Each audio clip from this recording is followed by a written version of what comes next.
அனைவருக்கும் வணக்கம். என் பேர் நிர்மலா. நான் சொல்ல போகிற தலைப்பு பேர் தசரதர், ராமர், லக்ஷ்மணர், பரதர் பாசம். இதில் தசரதர் பாசம் தசரதர் யாகம் வளர்க்குறாரு. அதில் 4 பிள்ளைங்க பிறக்கிறாங்க.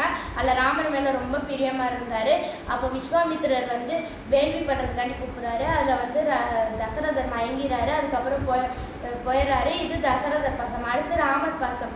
ராமர் அப்பா இறந்த விஷயத்தை கேட்டு ரொம்ப மனம் உடைஞ்சு போயிடுறாரு.